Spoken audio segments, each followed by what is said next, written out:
देखिए, अशोक गहलोत जी ने जो बात कही वो निराधार कही, गलत कही। यस। वो सिर्फ हिंदुओं के नहीं है, वो सिर्फ भाजपा और आरएसएस के हैं। सिद्धार्थ जी, आपने कहा था कांग्रेस कंफ्यूज पार्टी नहीं है, शातिर पार्टी। इस पार्टी के अध्यक्ष को वैक्सीन तक बीजेपी की नजर आती हो, वो प्रधानमंत्री को कहां समझ भी तो होनी चाहिए। आप किससे सवाल पूछ रहे हैं? आतंकवादी कहता था, हिंदू आतंकवाद कहता था, वो पार्टी आज अगर बजरंग बली जी के चरणों में है तो ये हमारी हिंदुओं की विजय है। तो ये बयान किसका था? लड़के हैं, लड़कों से गलती हो जाती है, किसका बयान था? ये तो मर्दों का प्रदेश है। हम तो अपनी माँ के सामने नहीं सर झुकाते, हम वंदे मातरम नहीं बोलते, आपकी पार्टी के नेता बोलते हैं। भाई आप रहने दो मनोज जी। अशोक गहलोत का यह बयान कि प्रधानमंत्री सिर्फ हिंदुओं के प्रधानमंत्री है, यह साबित करता है कि कांग्रेस मुसलमानों के वोट के लिए तुष्टीकरण की राजनीति कर रही है और हिंदू और मुसलमानों के बीच की खाई को और गहरा कर अपनी रोटियां सेकना चाहती है। इसी पे जोरदार डिबेट सुनिए। देखिए, नरेंद्र मोदी जी का अगर हम ट्रैक रिकॉर्ड देखते हैं तो एक समय पर यही नरेंद्र मोदी जी ने मुसलमानों के खिलाफ भाषण दिया था। उन्होंने कहा था, हमारे लिए हम दो, हमारे दो, उनके लिए हम चार, हमारे 40। नहीं लोकेश भाई, मेरे सवाल का पहले सीधा जवाब दे दीजिए, क्या वो सिर्फ हिंदुओं के प्रधानमंत्री हैं?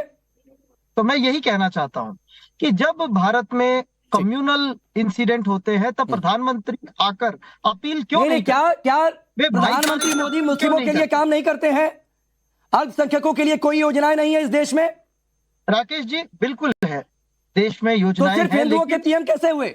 मेरा मानना बस इतना है, ये जो कांग्रेस पार्टी है ये बहुत कंफ्यूज्ड पार्टी है। वैसे तो राम को काल्पनिक मानते हैं, पर जब चुनाव आएगा तो राम की याद भी आ जाती है। जिस प्रदेश में जहां पर तुष्टीकरण करके अपने लिए वोट बटेरे जा सकें, उसके लिए ही कांग्रेस काम करती है और इनका कोई दूसरा एजेंडा नहीं है। आज आपको मोदी जी में, देश के प्रधानमंत्री में एक समाज का प्रतिनिधित्व दिख रहा है, आपको देश का नहीं दिख रहा। आप वो प्रधानमंत्री बताइए इस देश का जिन्होंने हमेशा ये कहा हो, मेरे 140 करोड़ देशवासी। आप बताइए, आप धर्म और समाज में देश को बांटते आए आज तक। आप बताते आए कितने हिंदू हैं, कितने मुसलमान हैं। आज देश में जो विकास की धारा बह रही है, वो क्या संप्रदाय पर बह रही है? वो क्या समाज में बटकर बह रही है? आज 100 से ऊपर यूनिकॉर्न बन गए, उसका लाभ कौन उठा रहा है? हिंदू उठा रहे हैं क्या? आज 53 कंट्रीज में भारत के पासपोर्ट पर एक्सेस है, उसका लाभ किसको मिल रहा है? हिंदू को मिल रहा है क्या? मुसलमानों को नहीं मिल रहा क्या? पारसियों को नहीं मिल रहा क्या? क्रिश्चियंस को नहीं मिल रहा? ये किस प्रकार की बात है? ये चुनाव आने से पहले तुष्टीकरण करके किस प्रकार का एक वातावरण खराब करके हम जाएं और एक प्रकार के एक समाज के वोटों को बटोरने का काम करें। मैं मानता हूं मात्र इतनी मंशा के साथ अशोक गहलोत जी ने बात कही है, नहीं तो आज जितने सम्मान घर बने, जितने शौचालय बने, जितनी जिस प्रकार का जो आवास योजना में लोगों को घर आवंटित किए गए, उज्ज्वला योजना में जो सिलेंडर दिए गए, क्या वो धर्म के चश्मे के बाद उसमें से देख करके दिए गए? नहीं देख करके दिए गए। ये आपकी नजर थी, ये आपका नजरिया था। हमारी सरकार किसी भी प्रकार के धर्म के किसी भी मापदंड को अपने बीच में नहीं रखती है। अच्छा, एक मिनट रुक जाइए। लोकेश जिंदल, आपने कहा भारत को धर्मनिरपेक्ष नहीं देखा जाता। जी बिल्कुल। क्या देखा जाता है? क्या देखा जाता है? पिछले 9 सालों के अंदर जिस तरह से भारत में गतिविधियां हुई है, राष्ट्रीय और अंतर्राष्ट्रीय स्तर पर भारत की छवि खराब हुई है। नुपुर शर्मा का किस्सा तो आपको याद होगा यादव जी, कि वो भूल गए। नहीं लोकेश जी, बता देता हूं, किससे तो आप भी बहुत भूल गए, किससे मैं याद दिलाता हूं। भारत की छवि तो तब बहुत अच्छी हुई थी जब कॉमनवेल्थ का घोटाला होता था, जब टोल गेट हो रहा था, जब 2G था, बहुत अच्छी छवि थी। पूरी दुनिया भारत की तरफ देख रही थी। ये इतने घोटालों का देश ये कहां से आया? उसी छवि को याद दिला रहे हैं आप। वहां पर पास्ट में, अतीत पर चले गए। लोकेश जी, मैं आपको बताता हूं, लोकेश जी, कौन सी छवि को याद दिला रहे हैं आप? आपकी और दूसरी बात राकेश जी, एक बात मैं और जोड़ूंगा, ये कांग्रेस पार्टी को कौन सा फोबिया है कि इस देश में जो भी कुछ है वो वही लेकर के आए। आप भी धर्मनिरपेक्षता लेकर के आए, उससे पहले तो देश धर्मनिरपेक्ष था नहीं। ये हजारों वर्षों की हमारी संस्कृति ये धर्मनिरपेक्ष नहीं थी। आप धर्मनिरपेक्षता लेकर के आए क्योंकि आपने देश के सभी कानूनों को, कोर्ट्स को बंद करके आपने संविधान में डाला। तो आपको लोकेश भाई रुक जाइए। देखिए, अशोक गहलोत जी ने जो बात कही वो निराधार कही, गलत कही। यस। वो सिर्फ हिंदुओं के नहीं है, वो सिर्फ भाजपा और आरएसएस के हैं। और उसमें भी जो उनकी सबसे संकीर्ण मानसिकता के लोग हैं, जिनको आप तथाकथित कह सकते हैं कि जो स्ट्रेटेजी बनाते हैं बीजेपी के, उनके प्रधानमंत्री। तो आप उनको प्रधानमंत्री नहीं मानते हैं? निश्चित रूप से संविधान की शपथ ली तो प्रधानमंत्री के रूप में है। तो आप कह रहे हैं कि बीजेपी और आरएसएस के आपके हैं कि नहीं? आप भी अरे रुक वाजपेयी हैं क्या? जाइए। अरे भाई मनोज क्या जी। हुआ, मिर्ची लग गई क्या सिद्धार्थ यादव? थोड़ा सा धैर्य रखो। मनोज जी, मैं तो प्रश्न पूछ रहा हूँ, आप भी वाजपेयी हैं क्या? आपने तो मान लिया उनको प्रधानमंत्री। एक मिनट, वो जो है ना राकेश पांडे, वो आपसे बहुत अच्छा पूछ रहे हैं और पीएमओ बैठा उनको देख भी रहा है।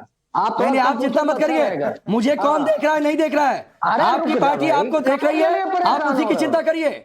मैं देश के लोगों की चिंता कर रहा हूँ, देश के लोग मुझे देख रहे हैं, मैं उन्हीं की चिंता करता हूँ। राकेश पांडे जी, मैं आपकी तारीफ कर रहा हूँ, रियल में आप बड़ा अच्छा बोल रहे हैं। नहीं नहीं, मेरी गजब से बोल रहे हैं। मुझे आपके तारीफ की नहीं जरूरत है, को इतना नहीं अरे मुझे आपके तारीफ की नहीं जरूरत है। अच्छा, अब मुझे मुझसे सवाल पूछा तो पूछने दीजिए। हाँ। अगर देश के प्रधानमंत्री पूरे देश के प्रधानमंत्री हैं तो 78 दिन लग जाते हैं मणिपुर पे बोलने में। अगर इतने ही वो पूरे देश के प्रधानमंत्री हैं तो जब उत्तर प्रदेश में हाथरस में एक बेटी पे अत्याचार होता है, वो भी तो हिंदू थी, प्रधानमंत्री शट माउथ, नो कमेंट्स। क्यों? क्योंकि वो तो कुछ लोगों के प्रधानमंत्री, इसलिए हाथरस की बेटी के बारे में नहीं बोले। जब मध्य प्रदेश में दलितों के आंदोलन पे अत्याचार होता है, दलितों को दिन दहाड़े गोली मारी जाती है तथाकथित सामंतवादियों के द्वारा, तो देश के प्रधानमंत्री बड़ी ही देर बाद कहते हैं मुझको गोली मार दो, मेरे दलित भाइयों को मत मारो। इतना कमजोर प्रधानमंत्री देश के इतिहास में कभी भी नहीं रहा। नहीं नहीं, बिल्कुल ठीक है। मनोज यादव जी, आता हूं सिद्धार्थ, और ये जिसका जवाब दीजिए, लेकिन सुन लीजिए, एक बात मैं कहे जाता हूँ, सवाल पूछिए, सवाल एक बात मैं कहे जाता हूँ, अतीक के बेटे का एनकाउंटर होता है, पुलिस वालों पर गोली चला रहा था, और आपके नेताजी को, अखिलेश यादव जी को भाईचारा खतरे में नजर आ रहा था। ठीक है, तो वो भी याद रखिएगा। और निजेश जी, इनकी बात का जवाब। राकेश जी, जिस पार्टी के अध्यक्ष को वैक्सीन तक बीजेपी की नजर आती हो, वो प्रधानमंत्री को कहां समझ भी तो होनी चाहिए। आप किससे सवाल पूछ रहे हैं कि ये वैक्सीन बीजेपी की है, मत लगवाना, मैं तो नहीं लगवाऊंगा।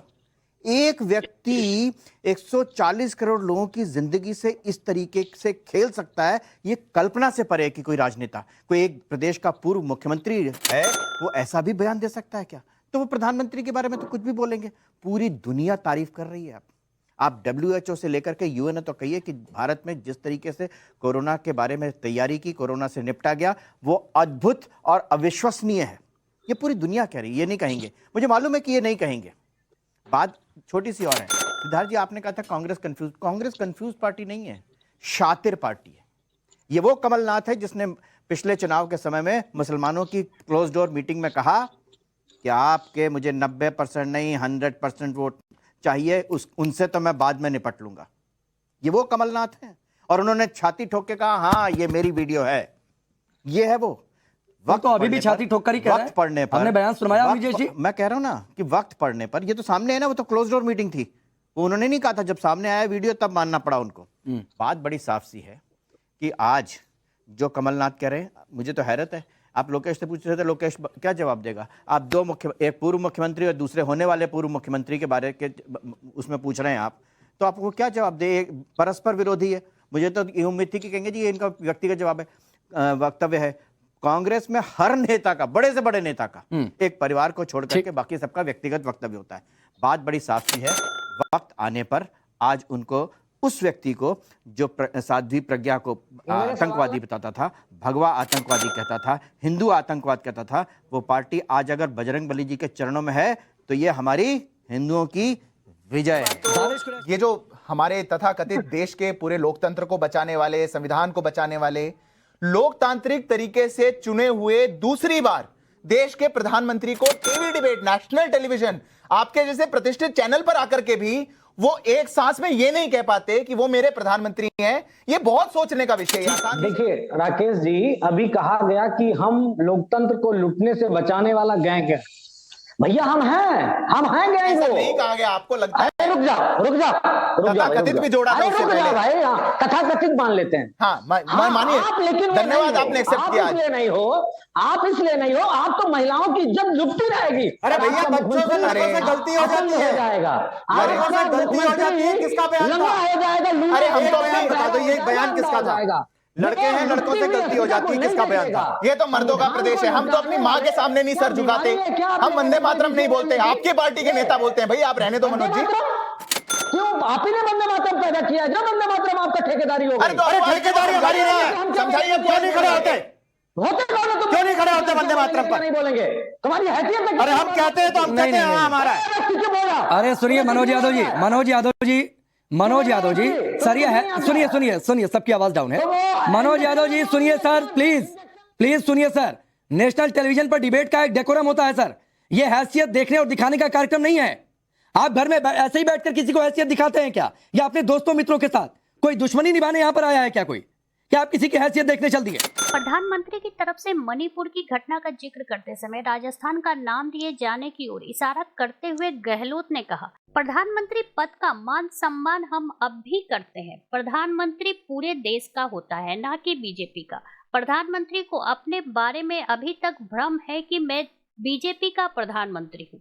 गहलोत ने कहा कि बोलचाल और बॉडी लैंग्वेज में उनका जो व्यवहार है उससे ऐसा लगता है कि जैसे वह एक पार्टी के प्रधानमंत्री हैं, वह खाली हिंदुओं के प्रधानमंत्री हैं। यह बहुत ही खतरनाक बात है। मोदी जी ऐसा क्यों मानते हैं कि मैं केवल बीजेपी का प्रधानमंत्री हूँ, मैं केवल हिंदुओं का प्रधानमंत्री हूँ। गहलोत ने कहा कि मोदी लोकतंत्र में प्रधानमंत्री चुने गए हैं और कांग्रेस ने देश में लोकतंत्र की स्थापना की है और उसे जिंदा रखा है। गहलोत ने कहा कि मैं पूरे प्रदेश वासियों को विश्वास दिलाता हूं कि राज्य सरकार के फैसले राज्य के हित में होंगे। मुझ पर विश्वास पूरे प्रदेशवासी को करना चाहिए। मैं जो कहता हूं वह पूरे दिल से कहता हूं। मोदी जी अपने बारे में कहते हैं कि मैं फकीर हूं, लेकिन मोदी जी मैं आपसे बड़ा फकीर हूं। वरिष्ठ कांग्रेस नेता ने कहा, आपने गौर किया होगा कि मोदी जी एक परिधान दोबारा नहीं पहनते। दिन में वह 2-3 बार ड्रेस बदलते होंगे। मेरी ड्रेस वही रहती है, तो मैं उनसे बड़ा फकीर नहीं हूँ क्या? गहलोत ने कहा कि मैंने जिंदगी में एक फ्लैट तक नहीं खरीदा, 1 ग्राम सोना तक नहीं खरीदा, क्या मुझसे बड़े फकीर होंगे वह? मुख्यमंत्री ने कहा कि मोदी जी का चश्मा 2.5 लाख रुपए का है। जब वह नए प्रधानमंत्री बने तो उनका कोट लंदन से बनकर आया। वह 10 लाख रुपए का सूट था। जैसे ही राहुल गांधी ने सूट बूट की सरकार पर कटाक्ष किया तो उस कोट को उन्हें बेचना पड़ा। गहलोत ने कहा कि मोदी जी कहते हैं मेरे मित्र अशोक गहलोत, लेकिन उसी मित्र की धज्जियां उड़ा रहे हैं। मोदी जी जब कहते हैं कि मेरे मित्र अशोक गहलोत, तो जनता में भ्रम होता है कि अशोक गहलोत और मोदी जी में बड़ी अच्छी दोस्ती है। गहलोत ने कहा कि बीजेपी वालों की कथनी और करनी में अंतर होता है। उन्होंने कहा कि बीजेपी वाले का चाल, चरित्र और चेहरा सब धीरे धीरे सामने आ रहा है कि ये क्या है और क्या नहीं है। उन्होंने कहा कि जब मीडिया में देखते हैं कि प्रधानमंत्री मोदी दुनिया के मुल्कों के बड़े नेता बन गए हैं, हिंदुस्तान विश्व गुरु बन गया है, वहां जाकर पता कीजिए। अमेरिका, जर्मनी, ब्रिटेन और यूरोप में आपको मालूम पड़ेगा कि मणिपुर की घटना को लेकर वहां के लोग क्या सोच रहे हैं। उन्होंने कहा कि प्रधानमंत्री मोदी का दुनिया के मुल्कों में सम्मान इसलिए होता है क्योंकि वह महात्मा गांधी के देश से है, क्योंकि दुनिया जानती है कि वह उस मुल्क से आए हैं जहां 70 साल बाद भी वोटों का राज कायम है।